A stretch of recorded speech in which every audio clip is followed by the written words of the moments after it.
Je cherche refuge auprès d'Allah contre le Satan maudit. Au nom d'Allah, le très miséricordieux, le plus miséricordieux. Aujourd'hui, c'est le début d'une série de vidéos que j'ai une expérience avec et que ma vie a un part important envers ce sujet en gros. Tout ce que vous devez connaître sur les habitudes alimentaires. Vous êtes avec le docteur Rijala, un médecin dentiste et expert en sciences alimentaires.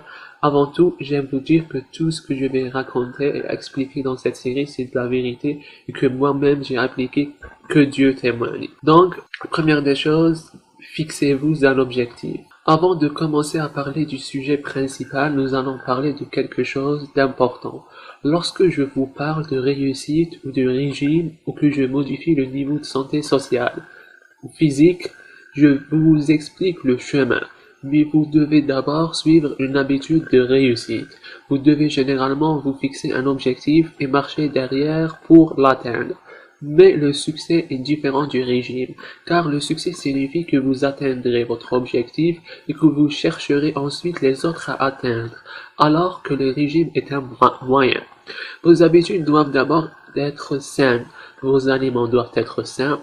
Ne pensez pas que ce soit temporaire et que pendant la période de régime, vous vous abstiendrez de certains aliments et que vous aurez ensuite fini de manger les aliments que vous souhaitez à tout moment après.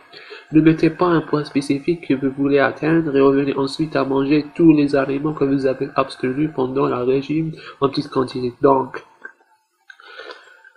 il ne faut pas revenir à les aliments abstenus pendant le régime, en petite quantité. C'est faux ça.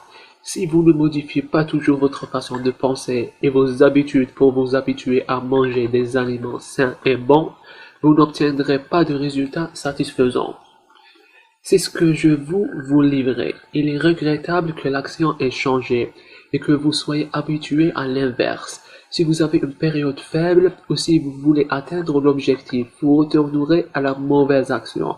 Vous devez vous habituer à votre objectif, vous habituer à modifier vos habitudes alimentaires pour le mieux, à vous habituer à manger des aliments sains et équilibrés, à ne pas manger de fast-food. N'attendez pas que le médecin vous empêche de prendre ces habitudes pendant un moment et vous le permette ensuite. On vous demande d'atteindre un certain poids et de vous permettre ensuite de manger à nouveau ces aliments. Non, la mauvaise nourriture reste mauvaise et la bonne nourriture reste bonne. Vous vous interrogez peut-être sur la signification de la bonne nourriture et de la mauvaise nourriture. Comment pouvez-vous distinguer ceci? Vous devez prendre de la nourriture et vous demander qui a fabriqué cette nourriture, Dieu ou l'homme. Si c'est fait par Dieu, mangez-le, soyez en quantité suffisante, et si c'est fabriqué par l'homme, ne le mangez pas. Dieu n'a pas créé le sucre dans la nature, mais les humains l'ont extrait des roseaux. Mangez tranquillement vos aliments en tenant compte de votre état de santé. Par exemple, ne mangez pas de fruits riches en sucre si vous êtes diabétique. Évitez les légumineuses si vous avez une colite ou si vous avez une sensibilité. Cela nécessite un changement de vos habitudes pour atteindre votre objectif, en particulier une habitude d'une vie saine et d'une alimentation saine. C'est généralement une habitude que vous devriez continuer à vivre toute votre vie. C'est un objectif quotidien, du réveil au sommeil, parce que vous n'avez pas ce qui est plus précieux que votre santé. Si vous étiez le propriétaire de votre santé étant, vous êtes le propriétaire de votre santé étant, vous pouvez obtenir tout ce que vous rêvez de faire. C'est une erreur courante de penser qu'empêcher de manger réduit le poids, ce qui est une grosse erreur. Comment? Lorsque le corps ressent une insuffisance alimentaire, il entre dans une condition dans laquelle le corps conserve le plus de graisse possible et ne l'élimine pas. Il peut sacrifier d'autres organes tels que les muscles et les réserves de foie ou d'autres, mais il ne parviendra jamais à se débarrasser de la graisse. Le corps a également besoin de cette graisse pour survivre le plus longtemps possible. Que dois-je faire dans ce cas? Le repas ne doit pas être grand ni petit, ni saturé, et ne contient ni sucre, ni fécule simple. Il se compose de protéines, de baies, de légumes, de salades, de pommes de terre, de courges, etc. Donc le premier thème d'aujourd'hui, ça serait le premier thème, comme j'ai dit, ça serait la pâtisserie et confiserie. Donc tout concernant la sucrerie et c'est le problème réside dans ce point-là.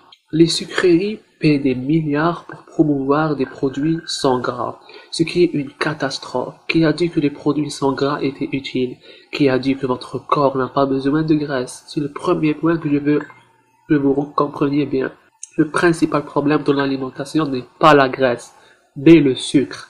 Lorsque Dieu créa des produits laitiers, il émit un pourcentage de graisse et les usines en extraire la graisse pour la commercialiser comme lait écrémé.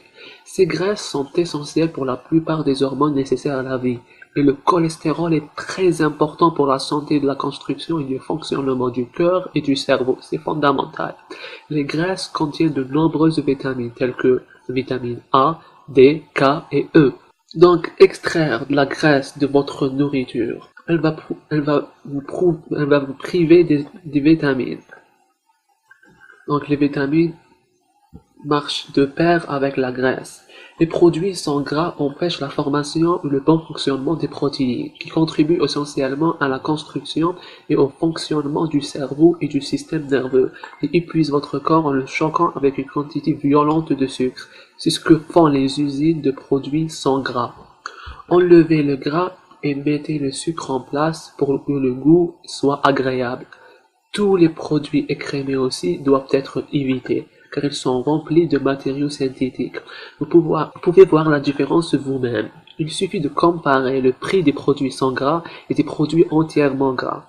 Vous constaterez que les produits sans gras sont moins chers, car les usines de produits non gras extraient le gras et vendent le gras dans le lait sous forme de beurre ou de tout autre produit utile, car c'est le gras qui contient tous les avantages. Alors ne mangez jamais rien qui soit écrémé. Malheureusement, même certains médecins commettent cette erreur. Ils peuvent recommander de manger des aliments sans gras conformément à la mode, ce qui est très faux. Si vous mangez des matières grasses au petit déjeuner, vous brûlerez la graisse corporelle toute la journée. Et si vous cassez le sucre, votre sucre corporel brûlera toute la journée. Donc il est préférable de manger 2 ou 3 œufs le matin, et éventuellement un morceau de viande grillée. C'est la protéine nécessaire le matin. C'est ce que vous devriez commencer votre journée. Quant aux gens qui mangent des flocons de maïs ou des sucres au début de la journée, leur journée est complètement fausse. Le corps brûlera les sucres glycogènes dans le foie et les sucres dans le sang, ce qui n'est pas ce que nous voulons. Les fruits sont comme n'importe quel aliment dans le monde. Trop de fruits sont nocifs, surtout si vous voulez perdre du poids, car ils sont remplis de fructose. Le fructose se transforme en glucose et le glucose en graisse, un apport modéré comme tout autre aliment. Si vous voulez réduire votre poids, évitez de manger des raisins, des dattes, des figues ou des mangues.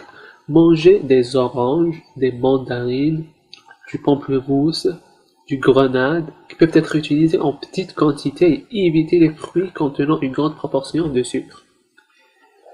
Je sais qu'il a scientifiquement prouvé que le fructose est toxique pour certaines parties des cellules, et la relation entre cela et l'augmentation des triglycérides et le risque de goutte.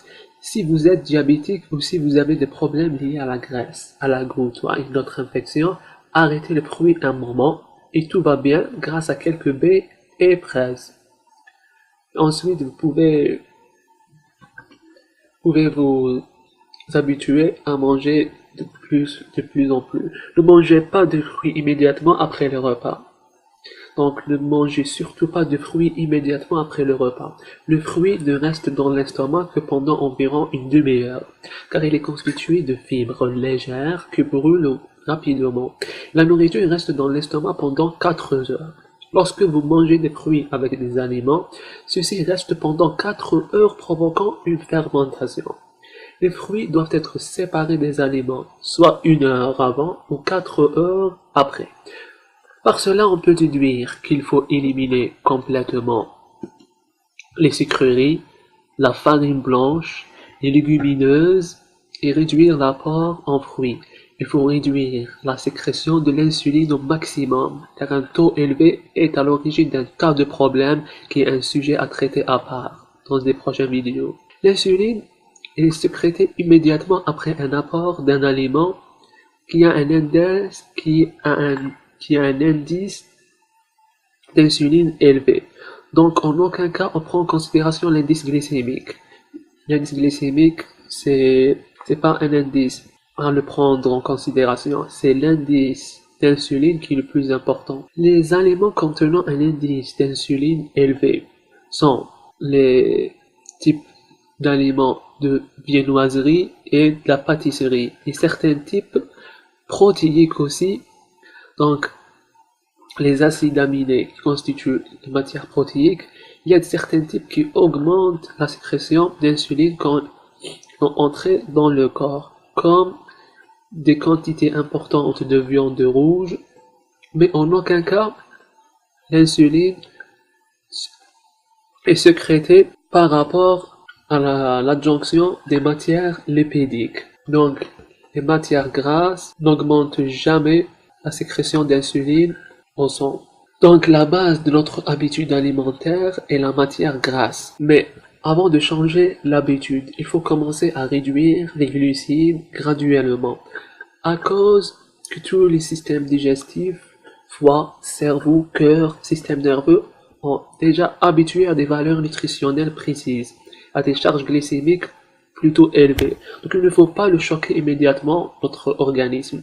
En plus des conditions morbides de certains sujets aussi. Donc il faut prendre en considération plusieurs facteurs que je vais les détailler dans le thème de microbiome. Et on va ajouter les fondamentaux de l'importance du sport, minimum 3 fois par semaine, et un bon sommeil à partir de 23 heures la nuit, et de réduire le stress au maximum, bien sûr. Et pour préciser, encore une fois, tout produit industriel, le fast-food, les boissons gazeuses, etc., ils ont à proscrire. Et les produits laitiers partiellement pasteurisés. Donc, c'est un sujet aussi à part pour le détailler dans des prochaines vidéos. Les produits laitiers, comme j'ai dit, écrémés et partiellement pasteurisés. Ils n'ont aucun intérêt. Maintenant, je vais vous recommander des aliments sains qui sont pauvres en hydrates de carbone. Vous pouvez manger de la patate douce, du riz brun, du pois chiche, des lentilles, aussi du fromage du lait entier, du flocon d'avoine, de la beurre animal. Et je vais préciser un petit peu comment on peut diviser nos repas dans une journée. Mais c'est différent par rapport aux objectifs de chacun. Donc, comme standard, je peux vous dire que comme petit déjeuner, un repas protéolipidique est essentiel, soit 3 ou 4 œufs, de la viande rouge ou bien une escalope grillée, que ce soit avec du beurre ou avec du lait entier. L'essentiel, c'est un repas protéolipidique. C'est l'importance d'un petit déjeuner. Ensuite, pour le déjeuner, une grande portion de salade avec de l'huile d'olive et avec un repas essentiel, du légume, le plus important comme légume, du brocoli ou du chou-fleur, ou bien un escalope grillé. C'est selon le petit déjeuner. Et avec le déjeuner, on peut le compléter avec une adjonction des noix ou des amandes. Pas de problème là. C'est pour charger en matière grasse. Concernant les fruits constituent un repas entier. Donc comme pour une fin de journée, on peut manger un fruit. Ou bien une salade aussi, un repas protéolipidique. Concernant le maïs, le blé, la farine blanche et les pâtes, tout ça est à jeter. Donc, vous voulez du pain, un tout petit morceau de pain d'orge suffira. Ça a été des infos flash générales. Je vais détailler chaque type d'aliment et ses bienfaits et les conditions alimentaires suivant les sujets malades dans des prochaines vidéos. Ciao ciao les gens intellects.